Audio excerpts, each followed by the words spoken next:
അത് കഴിഞ്ഞിട്ട് അവനെ എന്നെ ഫിസിക്കൽ അലാട്ട് ചെയ്തത്. എനിക്ക് അവനെ പുറത്താക്കണം. ജിൻഡോ റോഡിൽ കിടക്കാണെന്നാണ് പറഞ്ഞിരിക്കുന്നത്. സംഭവം ലൈവ് കണ്ടവർക്ക് കാര്യം മനസ്സിലായി കാണും. ജിൻഡോനെ ഫിസിക്കൽ അസോൾട്ട് ചെയ്തു സിജോ എന്നുള്ളതാണ് പരാതി.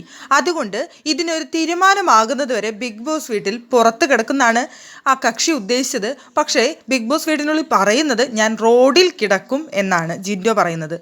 സത്യത്തിൽ അവിടെ ഉച്ചയ്ക്കോ മറ്റോ ആണെന്ന് തോന്നുന്നു ജിൻഡോയും സിജോയും തമ്മിൽ വഴക്ക് നടന്നത്. പരസ്പരം അങ്ങോട്ടും ഇങ്ങോട്ടും നല്ലൊരു വഴക്ക് നടന്നിരുന്നു. കാര്യമായിട്ടുള്ള കാര്യത്തിലൊന്നും അല്ലല്ലോ ബിഗ് ബോസ് വീട്ടിൽ വഴക്ക് നടക്കുന്നത്. പരസ്പരം അങ്ങോട്ടും ഇങ്ങോട്ടും കുറച്ച് ഉന്തും തള്ളൊക്കെ അവരായിട്ടുണ്ട്. കാര്യമായിട്ടുള്ള ഉന്തും തള്ളല്ലോ, ഒന്ന് തൊടുകയും. അപ്പോൾ സിജോ നന്നായിട്ട് അടുത്തു നിന്ന് സംസാരിച്ച സമയത്ത് ജിൻഡോ പറഞ്ഞു വായനാറ്റം എടുക്കുന്നു, നീങ്ങി നിൽക്കുക എന്ന് പറയുകയും അങ്ങനെ അങ്ങോട്ടും ഇങ്ങോട്ടും പരസ്പരം അങ്ങോട്ടും ഇങ്ങോട്ടും തൊടിയും മാന്തയൊക്കെ ചെയ്തിരുന്നു അവർ തമ്മിൽ. ഒരു ഫിസിക്കൽ അസോൾട്ട് എന്ന് പറയത്തക്ക രീതിയിലുള്ള ഒരു വഴക്കും അവരുടെ ഇടയിൽ ഉണ്ടായിരുന്നില്ല.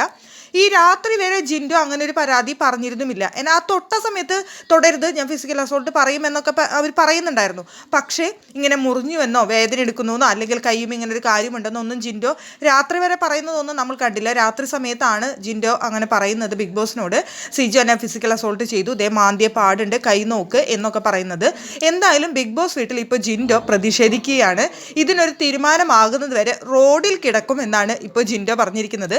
ഫിസിക്കൽ അസോൾട്ട് സിജോ ചെയ്തിരിക്കുന്നു, സിജോനെ പുറത്താക്കണം എന്നുള്ളതാണ് ഇപ്പോൾ ജിൻഡോയുടെ ആവശ്യം.